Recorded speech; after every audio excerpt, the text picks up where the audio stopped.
Hello दोस्तों, मुझे उम्मीद है कि आप सभी अच्छे होंगे। दोस्तों, हर इंसान को अपनी ज़िंदगी में धन, सफलता और प्रेम तीनों की ज़रूरत होती है। पर सवाल ये उठता है कि धन, सफलता और प्रेम को कैसे हासिल किया जाए? मैं आपको ये बात अच्छे तरीके से समझाने के लिए एक कहानी सुनाता हूँ। एक बार एक औरत अपने घर से निकल रही थी। तो जैसे ही वो घर से बाहर निकली, तो उसने अपने सामने सफ़ेद लंबी दाढ़ी में 3 साधु महात्माओं को बैठे देखा। तो वो उन्हें पहचान नहीं पाई। तो वो उनके पास गई और उसने उन्हें बोला कि मैं आप लोगों को नहीं जानती, आप बताइए आपको क्या काम है? तो उन सभी साधु महात्माओं ने कहा कि हमें भोजन करना है। तो उस औरत ने कहा ठीक है, अगर आपको भोजन करना है आप मेरे घर के अंदर आइए और मैं आपको भोजन करा देती हूँ। तो उनमें से एक साधु ने पूछा कि क्या तुम्हारा पति घर पर है? तो उस औरत ने कहा कि नहीं, वो कुछ देर के लिए बाहर गए हैं।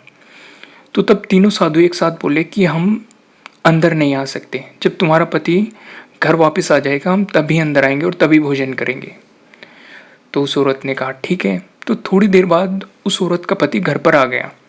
तो उसने अपने पति को साधु की बातें बताई कि ऐसे ऐसे साधु बाहर वेट कर रहे हैं और भोजन के लिए कह रहे थे।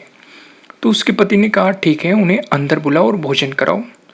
तो औरत ने ऐसे ही किया, वह साधु के पास गई, बाहर बैठे थे और उसने उन्हें कहा कि अब मेरा पति घर वापस आ गया है, आप लोग घर के अंदर आ सकते हैं। तो उन साधुओं ने बताया उस औरत को कि हम घर में एक साथ प्रवेश नहीं करते। तो औरत ने पूछा ऐसा क्यों? तब उनके बीच में एक साधु खड़े थे, उन्होंने कहा कि हे पुत्री, मेरे दाईं तरफ जो साधु खड़े हैं उनका नाम धन है और मेरी बाईं तरफ जो साधु खड़े हैं उनका नाम सफलता है और मेरा नाम प्रेम है। अब जाओ और अपने पति के साथ विचार विमर्श करो कि तुम हम तीनों में से किसको घर के अंदर बुलाना चाहती हो। तो वो औरत अंदर गई और अपने पति को सारी बातें बताई। तो उसका पति बहुत ज़्यादा खुश हो गया। तो उसे बहुत आनंद आ रहा था। तो उसने अपनी पत्नी को बोला चलो जल्दी से हम धन को बुला लेते हैं, उसके आने से हमारे घर में धन दौलत से भर जाएगा और फिर हमारे पास कभी पैसों की कमी नहीं रहेगी। तो औरत बोली क्यों ना हम सफलता को बुला लें, उसके आने से हम जो करेंगे वो सही होगा और हम देखते देखते धन दौलत के मालिक भी बन जाएंगे। तो उसके पति ने कहा कि हाँ, तुम्हारी बात भी सही है, पर इसमें हमें मेहनत करनी पड़ेगी। मुझे लगता है कि धन को ही बुला लेना चाहिए, पति ने जवाब दिया। तो थोड़ी देर बाद उनकी बहस चलती रही, पर वो किसी एक निश्चय पर नहीं पहुंच पाए। तो अंत में उन्होंने एक डिसीजन लिया कि वो साधु से कहेंगे कि धन या सफलता में से जो भी आना आना चाहे अंदर वो आ सकता है।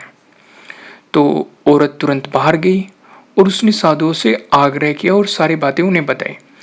तो उनकी बात सुनकर साधु एक दूसरे की तरफ देखने लगे और बिना कुछ कहे उनके घर से दूर जाने लगे।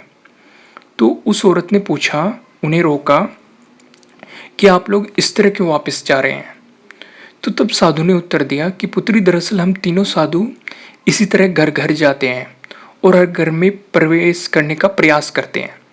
जो व्यक्ति लालच में आकर धन या सफलता को बुलाता है हम वहाँ से लौट जाते हैं, और जो अपने घर में प्रेम का वास चाहता है और प्रेम को अपने घर में अंदर बुलाता है उसके यहाँ हम बारी बारी से सभी प्रवेश कर जाते हैं।